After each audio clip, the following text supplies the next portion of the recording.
dalam Tuhan Yesus, sungguh suatu sukacita kalau hari ini kita boleh kembali berkumpul di tempat ini. Puji Tuhan kalau hari ini juga kita boleh mendengarkan sharing dari salah satu jemaat Tuhan yang sangat setia, boleh terus melayani di tempat ini, beribadah di tempat ini, dan hari ini mau membagikan juga bagaimana Tuhan boleh terus menyertai kehidupannya sepanjang usianya yang saat ini sudah berusia 77 tahun, dengan keluarga dan anak dan cucu yang telah Tuhan karuniakan. Saya perkenalkan Pak Sulung Wijaya, boleh kita berikan sambutan kepada Pak Sulung. Shalom, selamat pagi. Hari ini kita akan bersama-sama mendengarkan bagaimana Tuhan memimpin waktu-waktu Pak Sulung, khususnya di tahun yang telah lalu, dan juga bagaimana juga ada beberapa pendapat dari Pak Sulung tentang masa depan dan apa-apa yang menjadi harapannya. Mari kita akan bersama-sama. Silakan Pak Sulung, Terima kita kasih. akan berbincang. Gimana Pak Sulung, kondisi baik sekarang? Baik, puji Tuhan ya. Puji Tuhan. Bapak Ibu, saya kalau lihat Pak Sulung ya, di usia 77 tahun, luar biasa ya, fit. Masih kemana-mana jalan sendiri gitu ya, masih juga terus bisa beraktivitas dengan leluasa. Saya sendiri merasakan waktu tahun lalu begitu sakit, wah dropnya luar biasa ya. Jadi puji Tuhan kalau kita semua hari ini bisa datang tempat ini semua hanya karena anugerahnya. Nah Pak Sulung, tahun 2022 yang lalu kita lalui dengan masih banyak pergumulan juga ya Pak ya. Masih kita juga di dalam masa pandemi. Nah bagaimana mungkin bisa menceritakan sedikit pengalaman sepanjang tahun 2022 yang lalu. Dan mungkin juga di akhir tahun ada acara apa yang seru dengan keluarga mungkin Pak? Terima kasih. Pada intinya kita semuanya itu hidup sangat tidak menentu. Terutama di masa-masa pandemi ini kita rasakan sekali. Kita mau rencanakan apapun kita nggak tahu bisa kita laksanakan atau tidak. Itu yang saya rasakan di tahun-tahun di masa pandemi ini, terutama di tahun yang lalu. Di tahun 2000 itu saya rencana mau ke Harbin. Udah book tour kita ke Singapura. Di Singapura di hari H-nya saya nggak bisa jalan. Saya juga heran. Jadi batal nggak bisa. Jadi kita mau rencanain apapun. Kalau Tuhan nggak mengizinkan kita nggak bisa pergi. Akhirnya saya mesti dioperasi. Dioperasi pakai skrup 6 biji. Wah sesudah itu dokter bilang sesudah ini kamu udah kayak Iron Man. Kerja olahraga apa juga boleh. Aku tanya dia boleh olahraga apa yang nggak boleh. Segalanya boleh dia bilang. Nanti itu udah kuat kayak di beton dia bilang. Makanya saya jadi terlalu mengandalkan kemampuan ahli dari dokter ini. Saya sesudah itu lupa diri. Jadi olahraga saya main golf. Kalau kita main golf. Ini orang umurnya kira-kira sama kayak saya nih. Oh saya pukul lebih jauh dari saya. Saya bangga sekali Pan. Nanti ada orang yang 10 tahun di bawah saya. Dia pukul lebih jauh dari saya nggak mau ngalah. Saya pukul lebih kenceng lagi. Nah itu bikin rusak. Akhirnya pendek cerita saya pulang kemarin ini saya sempet ke Eropa 3 bulan. Istilahnya balas dendam karena udah berapa tahun nggak bisa pergi. Anak satu di Swiss, satu di Berlin, satu di Toronto. Jadi kita berdua aja nih, emptiness di rumah kan. Jadi ambil kesempatan ini pergi ke sana. Nah, kenapa kita pergi hampir 3 bulan? Karena ada event yang besar. Di Agustus, Koko dari istri, Pak Jeffrey di Berlin, anniversary ke-50. Jadi kita pergi awal Agustus. Nah kita harus tinggal di sana sampai akhir Oktober.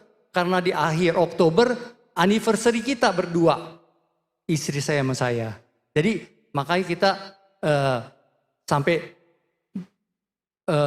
lewatin 3 bulan di Eropa. Nah di masa-masa itu juga kita udah booking ini. Nanti bisa pergi nggak khawatir.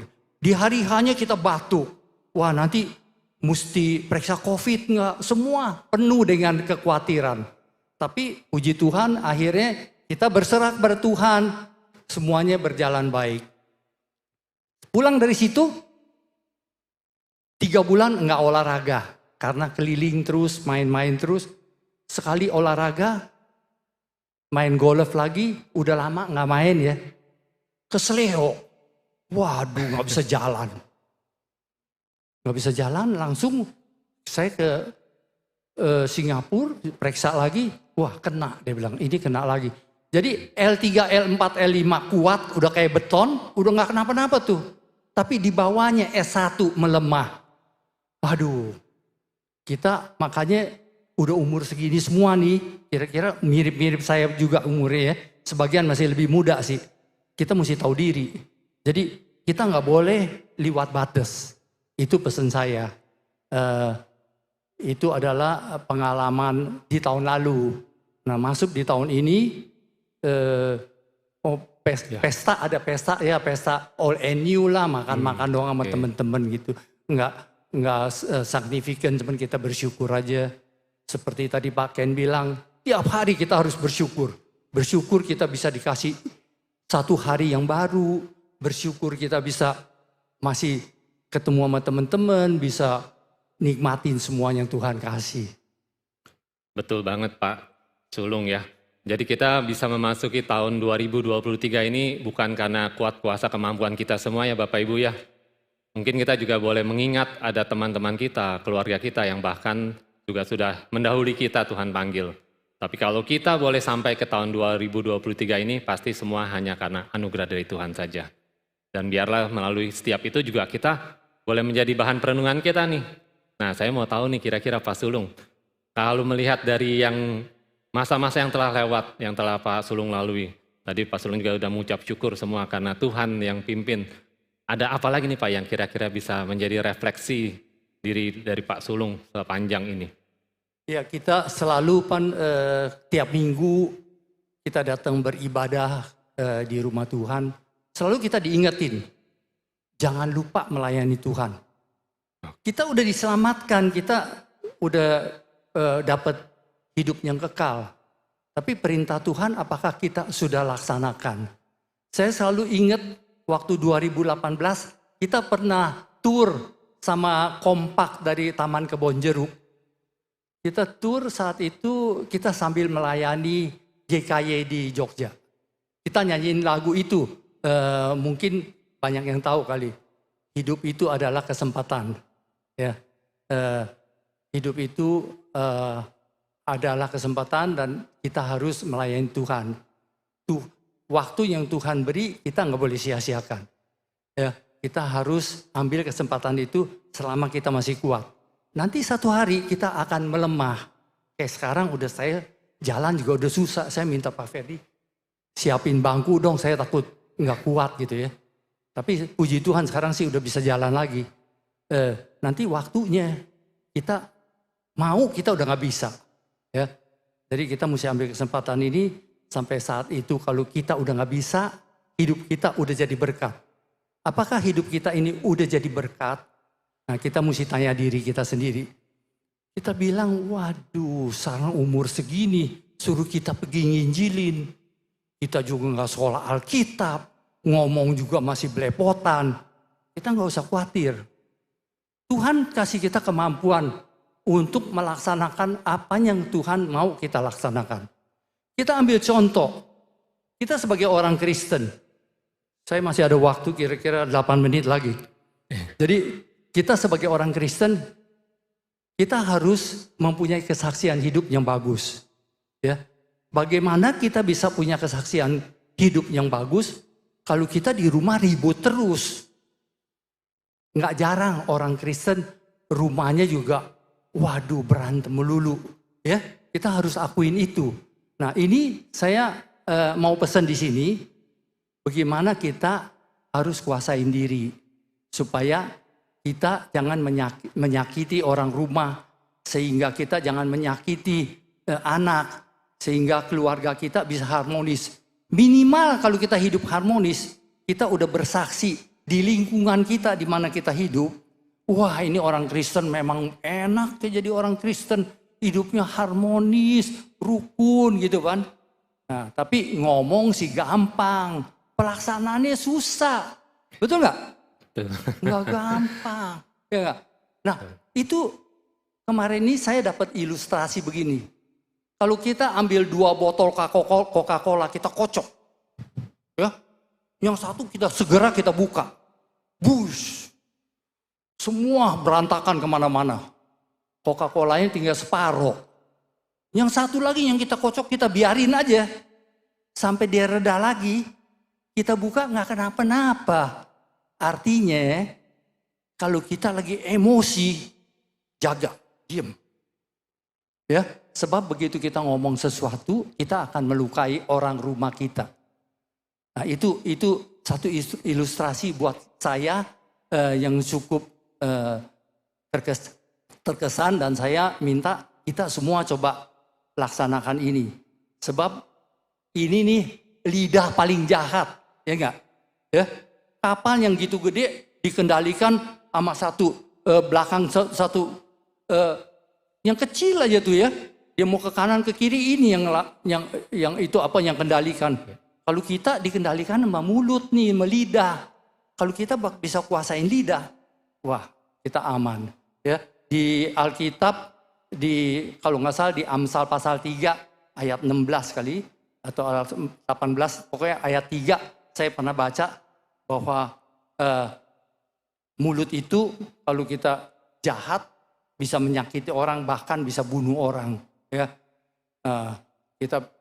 aku usul supaya kita semua ini harus tenang kalau lagi marah. Ya. Nah, kenapa kita bisa marah? Sebab kita merasa kita benar, ya enggak? Ya. Kalau Chung Wen bilang, Kung yu kung li, po yu po li. Ya, gua benar, lu salah. Pokoknya bilang dia benar, kita salah. Nah, kalau kita lihat koin, ya, uang logam itu selalu ada 2 sisi, kan? Nah, semua uang logam ada 2 sisi. Jadi sisi ini gambarnya Garuda, sisi ini gambarnya Jenderal Sudirman. Nah, kita mesti lihat.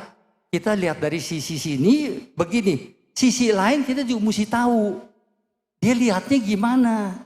Nah, kalau kita bisa ngerti begitu, pasti banyak perselisihan yang bisa kita hindarin.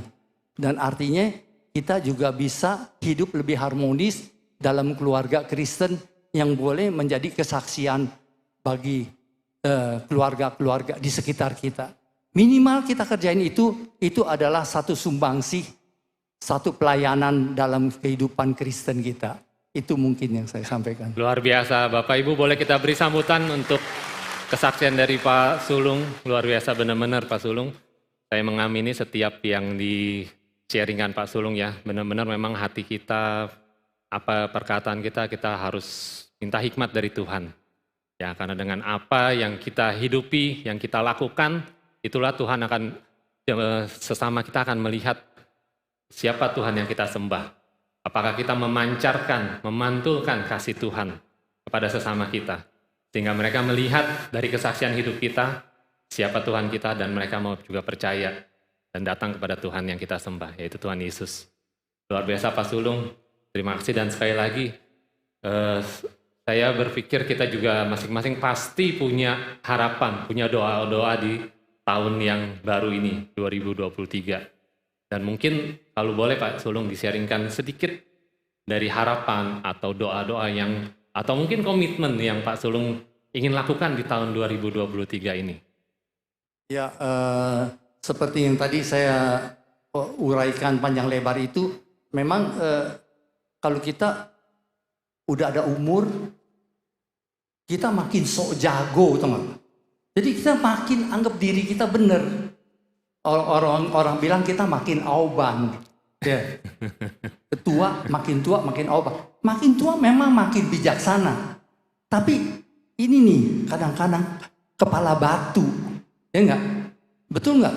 Nah, itu kita mesti komit bagaimana minta Tuhan punya kekuatan supaya kita bisa lebih punya hikmat, boleh kita menjalankan kehidupan kita lebih harmonis sama keluarga kita, ya. Dan kita terus doakan Tuhan kasih kita terus kesempatan dan kemampuan dan kekuatan untuk menjalankan ini semua. Amin. Makasih Pak Sulung. Dan mungkin yang terakhir, adakah kesan-kesan khusus untuk Komisi Kaleb tempat ini Pak? Saya puji Tuhan juga boleh diberi kesempatan bersama dengan Komisi Kaleb tempat ini sejak tahun lalu mulai onsite. Pak Sulung bisa lihat luar biasa antusiasnya. Mereka onsite datang boleh dibilang cukup banyak dibanding komisi-komisi yang lain. Mungkin ada pesan-pesan khusus Iya memang untuk luar Komisi biasa. Kaleb tempat ini, Pak? Komisi Kaleb kita luar biasa. Tuhan sangat berkati. Kita boleh tepuk tangan buat kita semua di tempat ini, puji Tuhan. Pesan saya terus semangat, ya, terus semangat. Jangan istilahnya jangan kecil hati. Walaupun kita udah nggak bisa jalan, walaupun kita banyak kesulitan atau sakit penyakit, itu memang udah ada umurnya, ya enggak? Makanya kita mesti lebih lagi perhatikan sisa-sisa hidup kita yang masih diberikan kepada Tuhan oleh Tuhan. Kalau kita punya handphone, satu hari ini kita udah pakai terus, kita lihat, waduh, baterainya tinggal separuh nih, irit-irit ya enggak? Pulang tapi bisa di-charge lagi. Kalau kita, baterai kita tinggal 1000 hari, tiap hari kita pakai, habis dan itu nggak ada chargernya loh. Mesti hati-hati nggak ada chargernya itu. Ya, maka kita mesti ingat itu, pakai sisa hidup kita yang masih dikasih sama Tuhan dengan sangat baik. Terima kasih. Puji Tuhan, amin. Terima kasih Pak Sulung. Mari sekali lagi Bapak Ibu kita beri sambutan kepada Pak Sulung yang boleh men-sharingkan perjalanan hidupnya bersama dengan Tuhan. Terima kasih Pak Sulung.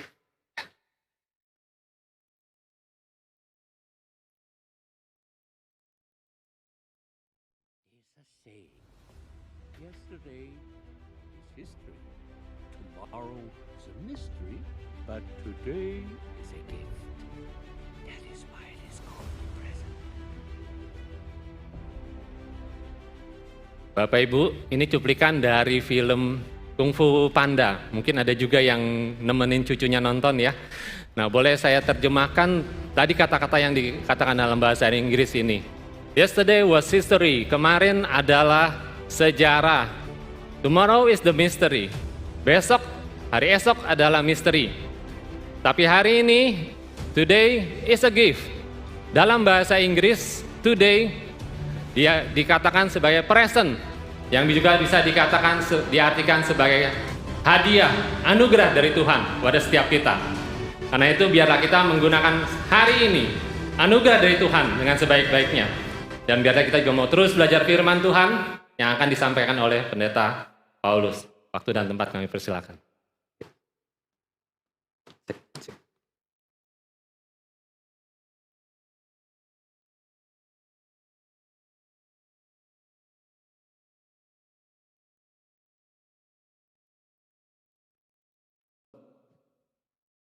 Dan setelah talk show nanti firman Tuhan akan disampaikan oleh hambanya Pak Pendeta Paulus. Kita turun.